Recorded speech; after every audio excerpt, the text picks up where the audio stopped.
मैं आपको आज क्वेश्चन करवाने वाला नहीं हूँ। मैं आज ये बताऊँगा कि क्वेश्चन जो हम कर रहे हैं, जो प्रैक्टिस कर रहे हैं क्वेश्चंस की, ये कितना ज़्यादा इफ़ेक्टिव हैं जो हमारे प्रीलिम्स एग्जामिनेशन के लिए।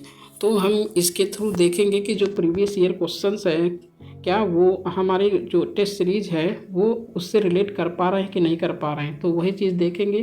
तो मैं यहाँ पर लिया हूँ जो 2024 का और प्रीलिम्स का पेपर है, ठीक है। तो मैं इसको बताऊंगा कि जो हमारे टेस्ट हैं, टेस्ट के जो क्वेश्चंस हम करते हैं वो कितने ज़्यादा इफ़ेक्टिव हैं, ठीक है। तो और दोनों अलॉन्ग विद प्रीलिम्स मैं यहाँ पर मेंस की भी जो स्ट्रैटेजी होगी, क्योंकि मेंस को भी साथ में लेके चलना बहुत ज़रूरी है, ठीक है।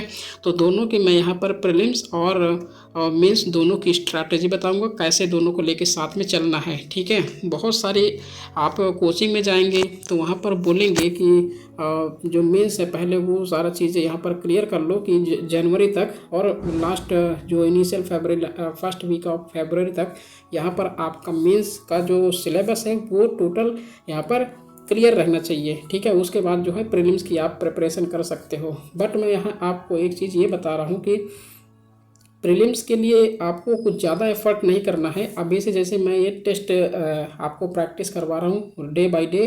प्रीलिम्स की सीरीज़ जो है वो अभी बहुत लंबा चलने वाला है, ठीक है। अभी मोर देन 200 डेज़ हैं प्रीलिम्स के लिए, 2025 के लिए उसे हम चेंज कर रहे हैं, ठीक है।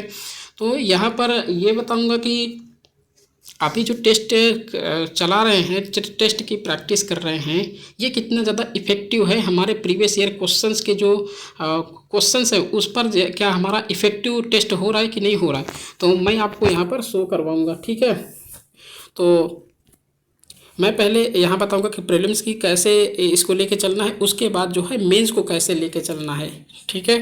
तो पहले मैं बात करता हूँ यहाँ, प्लीज़ मैं एक बात कह रहा हूँ कि आप प्लीज़ स्किप मत करिए, वीडियो को स्किप मत करिएगा, ठीक है। क्योंकि यहाँ पर जो है आपको वो चीज़ जानने को मिलेगी कि आपके लिए क्या सही होगा क्या नहीं सही होगा, ठीक है। तो मैं यहाँ पर बताऊँगा आपको। तो पहले देखते हैं कि प्रीलिम्स की स्ट्रैटेजी क्या रहेगी। देखो, हम जो है प्रीलिम्स में क्या करेंगे कि जैसे कि मैं ये टेस्ट चला रहा हूँ, प्रैक्टिस सीरीज चला रहा हूँ, ठीक है। आप क्या करते हैं कि आप दिन भर पढ़ते हैं, मोर देन 10 आवर्स स्टूडेंट्स पढ़ते हैं, बट इतना पढ़ने की ज़रूरत नहीं है। ज़्यादा से ज़्यादा आप अगर पढ़ रहे होंगे कि 7 to 8 आवर्स अगर पढ़ रहे होंगे अभी करंट में, तो आपके लिए इतना सफिशियंट है, क्योंकि प्रीलिम्स के लिए आपको कोई ज़्यादा नीड नहीं है करने की। मैं यहाँ पर जितने भी क्वेश्चन प्रैक्टिस करवाता हूँ उसमें स्टैटिक भी होता है, करंट अफेयर्स भी होता है, और प्रीवियस ईयर क्वेश्चंस जो मैचिंग होती है वो भी करवा देता हूँ यहाँ पर, ठीक है। वो भी बताता हूँ कि यहाँ पर जो है प्रीवियस ईयर क्वेश्चन में ये क्वेश्चन आया है इसी टाइप का, ठीक है।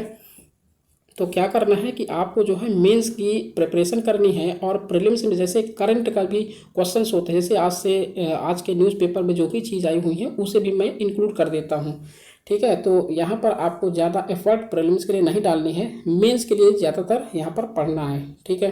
तो प्रीलिम्स के लिए क्या करेंगे, प्रीलिम्स के लिए यही है कि जो मैं क्वेश्चन को प्रैक्टिस करवाता हूँ वहाँ पर आप उसे देख सकते हैं, ठीक है। टेस्ट को वहाँ पर वीडियो लाइव देख सकते हैं, और जो मोर देन 1 आवर्स या फिर 1 आवर्स हार्डली वीडियो होती है, तो वहाँ पर अगर आप इंटू 2 या फिर 1.75 या फिर 1.5 ऐसे कुछ चला देंगे तो फिर हार्डली 35 to 40 मिनट्स की वीडियो होगी, जो कि आपके लिए बहुत इफ़ेक्टिव होगी, ठीक है।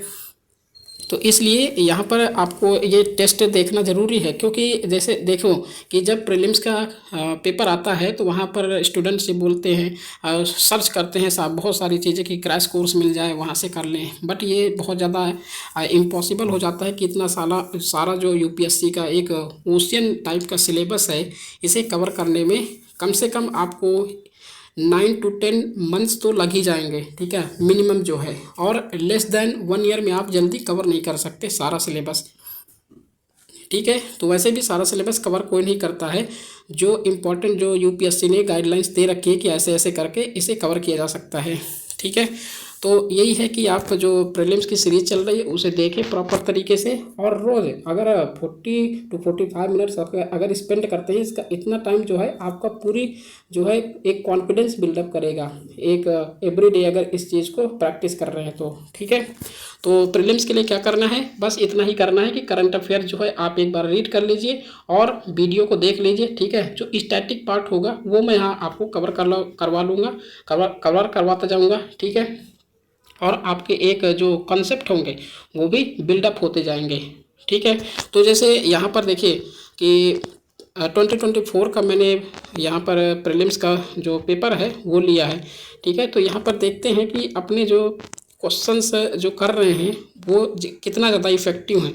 जैसे यहाँ पर ये देखिए कि ये क्वेश्चन है, मैं यहाँ पर करवा चुका हूँ इसे, जो फर्स्ट क्वेश्चन था। ठीक है, ये सीरीज ए है। ठीक है, तो आप जो भी आप देखना चाहें देख सकते हैं। ठीक है, लेकिन हिंदी मीडियम से जो भी स्टूडेंट्स हैं यहाँ पर ये हिंदी में पढ़ सकते हैं और मैं इंग्लिश में पढ़ता हूँ। ठीक है, तो जैसे ये प्रैक्टिस क्वेश्चन, पहला क्वेश्चन है कि atmosphere is heated more by incoming solar radiation than by terrestrial radiation. ये मैंने प्रैक्टिस में करवाया है। ठीक है, और ये डायरेक्ट यहाँ पर ऐसे क्वेश्चन नहीं है, लेकिन यहाँ पर देखो प्रीलिम्स में क्या करना है, प्रीलिम्स में आपको एनसीईआरटी जरूर पढ़नी है। ठीक है, एनसीईआरटी यहाँ किस किस की पढ़नी है, जैसे आपकी ज्योग्राफी हो गई। ठीक है, ज्योग्राफी हो गई, और यहाँ पर हिस्ट्री हो गई। ठीक है, और पॉलिटी की आप थोड़ा जैसे कि 11th और 12th की पढ़ सकते हैं। ठीक है, यहाँ पर पॉलिटी हो गई, ज्योग्राफी हो गई, साइंस एंड टेक की साइंस जो है वो सिलेक्टेड पढ़नी है। जैसे 11th में वहाँ पर बायोलॉजी हो गई। ठीक है, और फिजिक्स केमिस्ट्री आपको इतना हार्ड नहीं पढ़ना है, वहाँ पर 10th लेवल तक की यहाँ पर फिजिक्स और केमिस्ट्री पढ़ना है। ठीक है, इतना सफिशियंट होगा, और जो है इतना बस इतना करना है। इकोनॉमिक्स की हो गया, इकोनॉमिक्स जैसे कि यहाँ पर आप एनसीईआरटी पढ़ लेंगे तो बहुत ज़्यादा, मतलब सेकेंड जो माइक्रो इकोनॉमिक्स है। ठीक है, माइक्रो आपको पढ़नी है, माइक्रो नहीं पढ़नी। ठीक है, क्योंकि हम जो है इंडिया पूरे होल पर्सपेक्टिव से पढ़ते हैं, ना कि एक इंडिविजुअल लेवल के पर्सपेक्टिव से पढ़ते हैं। ठीक है, तो ये एनसीईआरटी जो है आपको काफ़ी ज़्यादा आपके प्रिपरेशन में एक कैटलिस्ट का काम करती है। ठीक है, तो देखो जैसे यहाँ पर ये क्वेश्चन है, तो मैंने इसे डायरेक्ट यहाँ पर करवाया था, तो आप इसे बहुत इजी तरीके से यहाँ पर कर सकते हैं।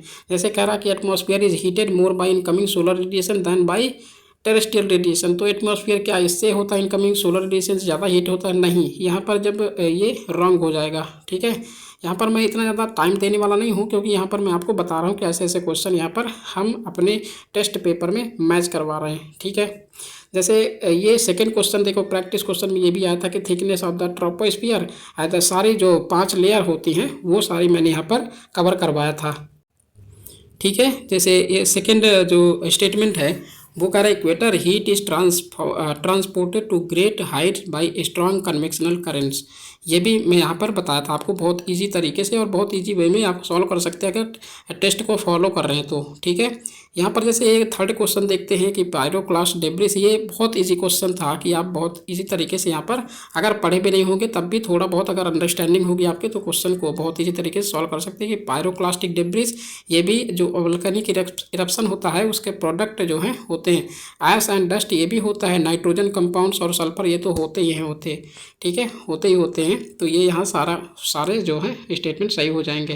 देखो यहाँ मंथ्स ऑफ जनवरी, ये डायरेक्ट जो है एनसीईआरटी में देखें तो डायरेक्ट ये क्वेश्चन है। देखो दो जो मंथ होते हैं, एक जनवरी का टेम्परेचर लिया जाता है और एक जुलाई का टेम्परेचर लिया जाता है। ठीक है, जनवरी और जुलाई इन दोनों को पकड़ के हम यहाँ पर आइसोथर्म्स होते हैं उन्हें मेजर करते हैं।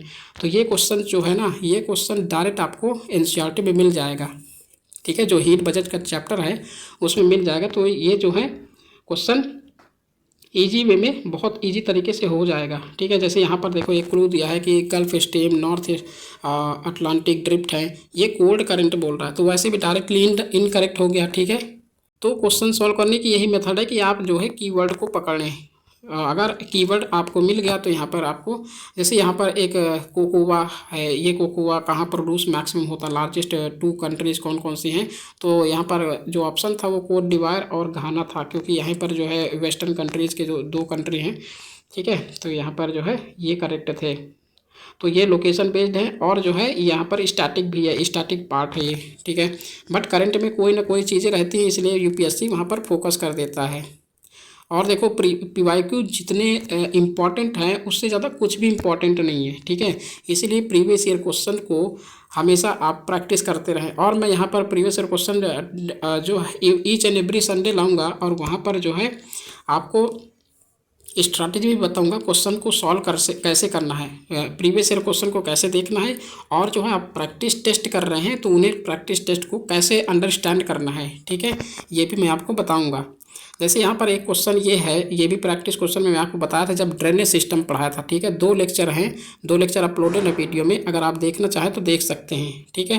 तो आपको डायरेक्ट मिल जाएगा। ये जो रिवर्स है, ये गोमती, गंडक, घाघर, यहाँ पर जैसे कह रहा कि जो down stream of Prayagraj from west to east करना था, ठीक है। तो यहाँ पर जैसे कि वो थी रामगंगा और गोमती, घाघरा, गंडक, कोसी, महानंदा। डायरेक्ट ये इतनी सारी रिवर जो है 6 रिवर्स जो हैं वहाँ पर दी हुई हैं, डायरेक्ट दी हुई हैं। तो यहाँ पर यूपीएससी ने उन्हीं में से उठा के ये दे दिया कि गोमती, घाघरा, गंडक, कोसी, और ये रिवर्स जो है करेक्ट थी।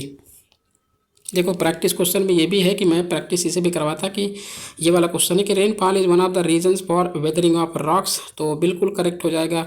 रेन वाटर कंटेन्स कार्बन, जैसे वेदरिंग का चैप्टर पढ़ा था ना, मैं वेदरिंग पढ़ाया था, वहाँ पर आपको ये चीज़ मिल जाएंगी, ठीक है। Rain water contains carbon dioxide in solution, ये भी मैंने पढ़ाया था। Rain water contains atmospheric oxygen, तो ये सारे करेक्ट हो जाएंगे। और जो है ये पहला ही क्वेश्चन करे, जो पहला ऑप्शन है ये भी यही करेक्ट हो जाएगा, ठीक है। जैसे यहाँ ये लोकेशन बेस्ड क्वेश्चन है, नॉर्थ सी मैंने मैप में पढ़ा था, जब मैप बेस्ड थोड़े मैं ज्योग्राफी पढ़ा था तो उसी के टर्म में यहाँ पर नॉर्थ सी को पढ़ाया था, ठीक है। तो यहाँ जो करेक्ट आंसर था वो जर्मनी और ये नॉर्वे था, ठीक है। ये 2 स्टेटमेंट बी ऑप्शन करेक्ट था। यहाँ पर जब मैं आगे चल के पढ़ाऊँगा कि जो वाटरफॉल्स वगैरह होंगे, रीजन्स होंगे, रिवर्स तो मैं पढ़ा चुका हूँ, ठीक है। कि रिवर में कौन कौन से मीन्स डैम बने हैं। जैसे वाटरफॉल ये है धौंधार वाटरफॉल, मलवा में है, ठीक है। और नर्मदा रिवर यहाँ पर बिल्ट है, और इसके बिहाफ में एक हुंड्रू फॉल है। ये सुवर्ण रेखा जो है और छोटा नागपुर, ये भी करेक्ट था, ठीक है। हुंड्रू फॉल वहीं पर लोकेटेड है, झारखंड में जो लोकेटेड है, ठीक है। छोटा नागपुर प्लाटियू है तो वहीं पर ये लोकेटेड है। गैरसोप्पा जो है ये नेत्रावती रिवर, ये यहाँ पर रॉन्ग था क्योंकि यहाँ पर कौन सी रिवर थी, शरावती रिवर, ठीक है। ये चीज़ याद रखिएगा, शरावती रिवर मैंने पढ़ाया था, ठीक है। ये वेस्टर्न घाट में है बट शरावती रिवर है, नॉट नेत्रावती, तो ये रॉन्ग हो जाएगा, बी ऑप्शन करेक्ट हो जाएगा। तो देख रहे हो कितना इजी है, बट थोड़ा सा आपको ध्यान देने की बात ज़रूरत है। 10th क्वेश्चन जैसे देखते हैं कि सेंट्रल एशिया, जैसे माउंटेन है, types of mountain ranges and name of the mountain ranges. Central Asia mountain range मैं पढ़ाने वाला हूँ, ठीक है, ज्योग्राफी में, तो ये मैं आपको सारा कुछ कवर करवाऊँगा। सेंट्रल एशिया में कौन सा है, वॉसजेस, या सेंट्रल एशिया में वॉसजेस नहीं है, ये फ्रांस में है, ठीक है। ये चीज़ याद रखिएगा, फ्रांस में है, और ये फोल्ड माउंटेन है। बट ये स्टेटमेंट गलत हो जाएगा क्योंकि यहाँ पर सेंट्रल एशिया बोल रहा है, ठीक है। यूरोप में आल्पस है बट ब्लॉक माउंटेन बोल रहा है, ये भी गलत हो जाएगा क्योंकि ये भी क्या है, फोल्ड माउंटेन है, ओके। नॉर्थ अमेरिका में अप्लासियन है, ये भी करेक्ट, ये करेक्ट है, फोल्ड माउंटेन ये सही है, ठीक है। साउथ अमेरिका में एंडीज है जो फोल्ड माउंटेन है, ये करेक्ट है, तो बी ऑप्शन हो जाएगा यहाँ पर। तो देख रहे हो कितना इजी क्वेश्चन दिया था यूपीएससी ने, ओके। तो अब नेक्स्ट क्वेश्चन जैसे देखते हैं कि ये एयरपोर्ट से रिलेटेड, मैं इसे अभी पढ़ाया नहीं हूँ, जब यहाँ पर ज्योग्राफी में पढ़ाऊँगा कि इकोनॉमिक्स, तो इकोनॉमिक ज्योग्राफी, ठीक है, तब यहाँ पर हम पढ़ेंगे और कि एयरपोर्ट्स वगैरह, रेलवेज़, रोडवेज़ यहाँ पर कितने सारे बने हैं, ग्रीन फील्ड प्रोजेक्ट्स कितने हैं, ठीक है। वही पूछा था, ये सारे करंट में थे, ठीक है। तो इसलिए यूपीएससी ने इन्हें पूछा था। बट ये स्टैटिक को हम जो है जो करंट है वो स्टैटिक के बिहाफ पे पढ़ाऊँगा मैं, वहाँ पर लेक्चर अपलोड करूँगा, ठीक है। वाटर वेपर ये भी मैंने पढ़ा दिया है कि वाटर वेपर देखो ईजी तरीके से सॉल्व कर सकते हैं। It is a gas the amount of which decreases with altitude, जैसे जैसे एल्टीट्यूड बढ़ता है, ठीक है, ये डिक्रीज होता जाता है, तो ये करेक्ट है, ठीक है। Its percentage is maximum at the poles पर मैक्सिमम होता है, नहीं, ये जहाँ टेम्परेचर मैक्सिमम होता है वहीं तो वाटर वेपर होगा, ठीक है। तो ये रॉन्ग हो जाएगा, option A will be the correct answer, ठीक है। ये प्रैक्टिस क्वेश्चन में जो हम प्रैक्टिस कर रहे हैं उसमें मैं आपको ये क्वेश्चन दिया था कि इनडायरेक्टली दिया था कि annual and daily range of temperature is low, ये कौन सा क्लाइमेट है, क्लाइमेट मैं अभी पढ़ाया नहीं, बट जो प्रैक्टिस क्वेश्चन कर रहे थे वहाँ पर आपको एक क्वेश्चन मिल जाएगा, ठीक है। तो annual and daily range of temperatures is low, और बहुत अच्छे से क्लाइमेट जो है एटमॉस्फेरिक साइंस मैं बहुत अच्छे से आपको करवाने वाला हूँ, ठीक है। तो आप जो है अगर सब्सक्राइब नहीं किए हो चैनल को, प्लीज़ सब्सक्राइब कर लीजिए, क्योंकि ये सारी चीज़ें ना बहुत अच्छे से कवर करने वाला हूँ मैं, और आप वहाँ देख लेंगे तो कि आपको जो है प्रीलिम्स के लिए बहुत ईजी हो जाएगा। ये सब चीज़ें मेंस के लिए भी होंगी, बट प्रीलिम्स के लिए, प्रीलिम्स के पर्सपेक्टिव और मेंस दोनों को साथ में लेके चलूँगा, बट स्ट्रैटेजी दोनों की जो है थोड़ी थोड़ी डिफरेंट रहेंगी, ठीक है। Annual and daily range of temperatures is low, precipitation occurs throughout the year, precipitation varies between 50 to 250 centimetre. देखो यहाँ पर जो है annual and daily range of temperature is low, अगर इक्वेटोरियल की बात करें क्या लो होता है? नहीं होता। चाइना टाइप ये वार्म टाइप क्लाइमेट है, यहाँ भी नहीं हो सकता, ठीक है। ह्यूमिड सब ट्रॉपिकल क्लाइमेट जो है ये वाला सेटिस्फाई कर रहा है, बट ये वाला सेटिस्फाई कर रहा है, लेकिन ये लास्ट में जो है ना थर्ड स्टेटमेंट है, precipitation varies between 50 centimetre and 250 centimetre, ये यहाँ पर सेटिस्फाई नहीं कर रहा है, क्योंकि जो 50 सेंटीमीटर के अगर करीब आ गया तो यहाँ पर क्या होता है, यहाँ पर लेस देन अगर आ गया, लेस देन 50 सेंटीमीटर, तो क्या होगा, डेजर्टिफिकेशन यहाँ पर कंडीशन आ जाएगी, ठीक है। तो ये बहुत कम है, यहाँ पर ह्यूमिड सब ट्रॉपिकल रीजन में टेम्परेचर नहीं होगा, बट ये इसे मैटर कर, ये इसे जो है रिलेट करता है तीनों स्टेटमेंट से। तो यहाँ पर जो आंसर था मरीन वेस्ट कोस्ट क्लाइमेट, ठीक है। क्वेश्चन नंबर 14 है, देखो कोरियोलिस फोर्स, ये मैंने आपको प्रैक्टिस में पढ़ा जब साइक्लोन पढ़ाया था। साइक्लोन के हमने कम से कम 7 to 8 क्वेश्चन किए, जहाँ पे ये कोरियोलिस फोर्स भी मैंने कवर करवा दिया है, ठीक है। जैसे ये बहुत इजी क्वेश्चन था कि it increases with increase in wind velocity, wind velocity के साथ ये इंक्रीज होता है, तो ये सही था। It is maximum at the poles and is absent at the equator, तो ये कोरियोलिस फोर्स कहाँ मैक्सिमम होता है, यहाँ पर जो इक्वेटर में 0 होता है, ठीक है, और पोल्स में जो है वो बहुत ज़्यादा होता है। क्यों होता है? क्योंकि ये एक्सिस पर जो टिल्टेड होता है, ठीक है, और ये जो जब ऑब्जेक्ट मूव करता है तो उसकी स्पीड नहीं चेंज कर सकता, ठीक है। स्पीड किसकी चेंज कर सकता है, डायरेक्शन किसकी चेंज कर सकता है, वो विंड की डायरेक्शन को चेंज कर सकता है, बट ऑब्जेक्ट की स्पीड को चेंज नहीं कर सकता। तो ये यहाँ पर दोनों क्या हो जाएंगे, दोनों करेक्ट हो जाएंगे। तो option C will be the right answer, यही था, ठीक है। क्वेश्चन नंबर 15 है, देखो ये प्रैक्टिस क्वेश्चन में मैं ये करवा चुका हूँ, ठीक है। जून 21 को ये तो प्रीवियस ईयर जो 2023 आई थिंक 2022 या 2023 में ये क्वेश्चन आया था, जून 21, ठीक है। तो यहाँ ये कह रहा है कि जून 21 में which of the following latitudes और experiences are sunlight of more than 12 hours.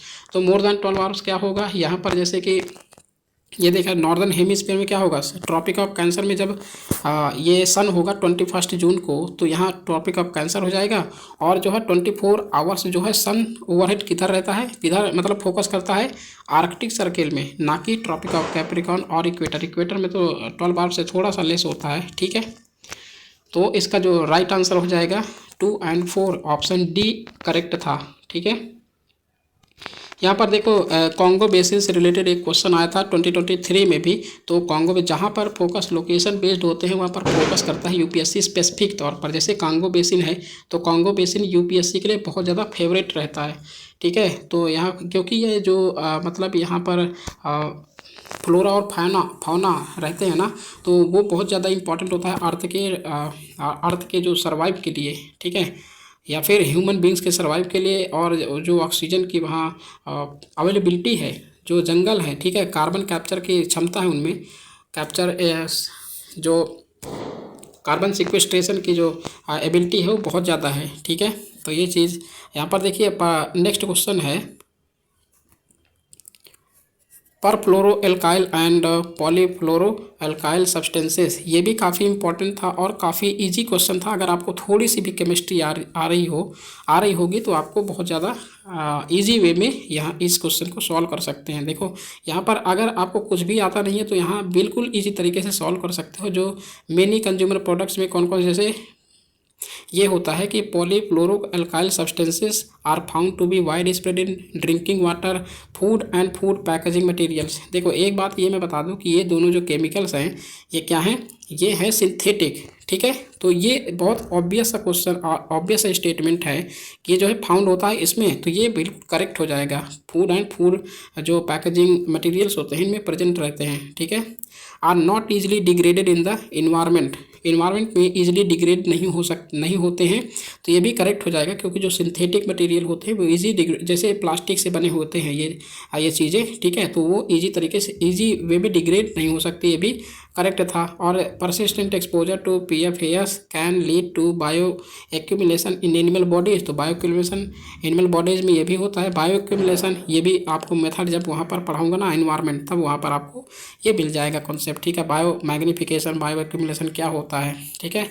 तो ये डी ऑप्शन था, तीनों ऑप्शन करेक्ट थे, ठीक है। नेक्स्ट क्वेश्चन जैसे देखते हैं कि कार्बेड बीटल्स, यहाँ पर ये क्वेश्चन जो था ना थोड़ा सा टफ था, थोड़ा सा क्या बहुत ज़्यादा हार्ड था, ठीक है। जो यहाँ पर इजी तरीके से जब थोड़ा सा बहुत सोचेंगे कि यहाँ क्या हो सकता है, ठीक है, तो यहाँ पर थोड़ा सा आपको डाउट भी होगा, तो ये आप इजी तरीके से इसे छोड़ सकते हैं, ठीक है। इसे करने की कोई ज़रूरत नहीं है, क्योंकि थोड़ा टफ क्वेश्चन बन जाता है। यहाँ जो करेक्ट आंसर था, जो कार्बेट बीटल्स, फ्लाइज, टर्माइट्स में नहीं था, ये वास्प, ठीक है, ये था बी ऑप्शन था, करेक्ट था। ओके, नेक्स्ट है जैसे कि अब ये इसका भी देखिए कि जो पी प्लांट है, यहाँ पर जब मैं एग्रीकल्चर पढ़ाऊंगा तो वहाँ इंटरेस्टिंग क्वेश्चन है, इंटरेस्टिंग क्वेश्चन बनाते हैं। ग्राउंड नट, हॉर्स ग्राम, यहाँ पर जैसे I show you more number of plants while I will कि टीचिंग इन्वायरमेंट सेक्शन और एग्रीकल्चर, ठीक है। तो आप इसके लिए मेरे ऊपर छोड़ दीजिए, मैं आपको सारा चीज़ यहाँ पर कवर करवाऊँगा, ठीक है। तो यहाँ पर तीनों जो है पी प्लांट, जो पी फैमिली हैं, तीनों हो जाते हैं। क्वेश्चन नंबर 20 है इंडियन फ्लाइंग फॉक्स। देखो इंडियन फ्लाइंग फॉक्स जिसे बोलते हैं, एक बैट होता है, ठीक है। इंडियन फ्लाइंग फॉक्स एक बैट का नाम है, ठीक है। Is placed under the vermin category, vermin category में इसे प्लेस किया गया है क्योंकि ये जो है बहुत ज़्यादा हार्मफुल हो रहा है किसके लिए, जो क्रॉप्स वगैरह हैं, ठीक है। तो इसलिए वर्मिन डिक्लेयर कर दिया गया था गवर्नमेंट ऑफ इंडिया ने, और ये आता है schedule 2 of wild life protection act 1972, ठीक है, शेड्यूल 2 में आता है। ओके, देखो सेकेंड क्या है statement, the Indian flying fox feeds on the bloods of other animal, क्या ब्लड अदर एनिमल पर ब्लड पर डिपेंड करता है, नहीं, ये रॉन्ग था।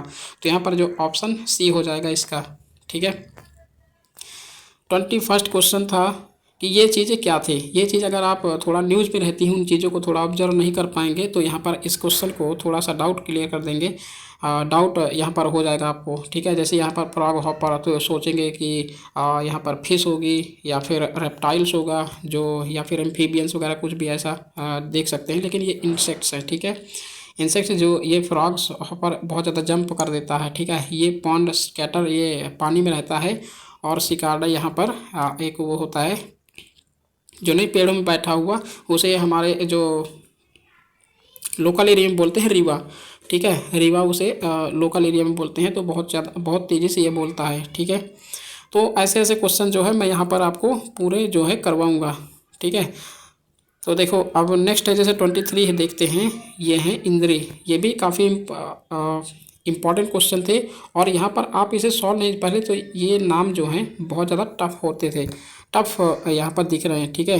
जैसे इंद्री है, आपको पता नहीं होगा इंद्री होता क्या है जब तक आप इसे नहीं देखेंगे। एल्क क्या है ये भी आपको पता करना पड़ेगा, ठीक है। तो इंद्री है, ये यहाँ पर मेडागास्कर में पाया जाता है, ब्राज़ील में नहीं पाया जाता, ठीक है। इंद्री क्या होता है, एक तरीके से लीमर्स होते हैं, ठीक है, ठीक है। लीमर्स क्या होते हैं, लीमर जैसे कि मैमल्स हैं, ठीक है। ये अर्ली मैमल्स हैं, जैसे कि ये टर्म है बायोलॉजी के, जियोलॉजिकल हिस्ट्री जब पढ़ेंगे तब वहाँ पर आपको ये मिलेंगे, जैसे लीमर्स, लॉरिस, टार्सियर्स, ये सारी चीज़ें यहाँ पर मिलेंगी, ठीक है। एल्क क्या है, एल्क एक तरीके से ये होता है ना कि एल्क होता है एक डियर का एक नस्ल है, ठीक है। तो यहाँ पर ये डियर जो है ये कहाँ पाया जाता है, इंडोनेशिया में नहीं पाया जाता है, ये पाया जाता है नॉर्थ अमेरिका में, ठीक है। नॉर्थ अमेरिका या फिर कनाडा में पाया जाता है, कनाडा और यूएस दोनों में पाया जाता है। जैसे यहाँ पर पढ़े होंगे stone valley national park, stone valley national park जो यूएसए में है, काफ़ी ब्यूटीफुल है, ठीक है, नेशनल पार्क, तो यहाँ पर ये पाया जाता है एल्क। बोनबो कहाँ पाए जाते हैं, बोनबो मेडागास्कर में नहीं पाया जाता, ये पाया जाता है यहाँ पर डीआरसी, देखो डीआरसी है, डीआरसी पिछली बार आया था कि डेमोक्रेटिक रिपब्लिक ऑफ कांगो में क्या पाया जाता है मैक्सिमम, कोबाल्ट, ठीक है। तो जो चीज़ें न्यूज़ में रहती है उसी को अंडर अल्टीमेटली इनडायरेक्टली पूछ लेता है यूपीएससी। ठीक है। वर्ल्ड टॉयलेट ऑर्गेनाइजेशन, ये वर्ल्ड टॉयलेट ऑर्गेनाइजेशन के बारे में देखते हैं कि it is one of the agencies of the United nation. Obviously ये थोड़ा सा टफ बन जाएगा आपके लिए, लेकिन फिर भी एनजीओ है एक, ये एनजीओ है जो कि ये एक एजेंसी है यूनाइटेड नेशंस की। ठीक है। World toilet summit, world toilet day and world toilet college are the initiative. देखो ये बहुत इजी जो स्टेटमेंट बना रहा है। ठीक है। तो ये अल्टीमेटली क्या हो जाएगा, करेक्ट हो जाएगा, ये भी करेक्ट हो जाएगा, ये भी करेक्ट हो जाएगा। मेन फंक्शन क्या है कि its function is to grant funds to the least developed country. क्या ग्रांट के लिए यहाँ पर ये वर्क करेगा? नहीं। सैनिटेशन और जो है टॉयलेट क्लीनिंग की जो वर्ल्ड वाइड है सैनिटेशन है उसे इम्प्रूव करने की कोशिश करेगा। ठीक है। तो 1 और 2 ये करेक्ट था, थर्ड वाला स्टेटमेंट रॉन्ग था। ठीक है। Lions do not have a particular breeding season. देखो यहाँ पर ये भी क्या है, lions do not have a particular breeding season. ठीक है। क्या ये करेक्ट था? ये करेक्ट था। ठीक है। लॉयन के जो है वो पर्टिकुलर ब्रीडिंग सीजन नहीं होता है। Unlike most other big cats cheetahs do not roar, ये भी करेक्ट था। Unlike male lions male leopards do not proclaim their territory. देखो ये यहाँ पर गलत था। अनलाइक मेल लॉयन, जैसे लॉयन का टेरिटरी होती है, ठीक है, वैसे यहाँ पर सेंट जैसे मार्किंग करता है ना, सेंट मार्किंग, तो यहाँ यूरिन का सेंट मार्किंग करता है लॉयंस, तो वैसे भी ये लेपर्ड भी वैसे same same as it is करता है। ठीक है। वो भी ऐसे टेरिटरी बनाता है। तो ये आज के क्वेश्चन थे, बहुत इजी थे। तो हम अपने जो टेस्ट सीरीज है कम से कम 7 to 8 क्वेश्चन हम यहाँ मैच कर चुके हैं। ठीक है। अराउंड 25 क्वेश्चंस में से अब अगर 100 क्वेश्चन सॉल्व करेंगे तो यहाँ हम अगर इसी टेस्ट की जो सिक्स टेस्ट मैंने अपलोड कर दिया है तो वहाँ पर अराउंड 20 to 25 जो क्वेश्चंस हैं वो इनडायरेक्टली यहाँ से मिल जाएंगे आपको। ठीक है। तो ये आज की प्रीलिम्स की स्ट्रैटेजी रही।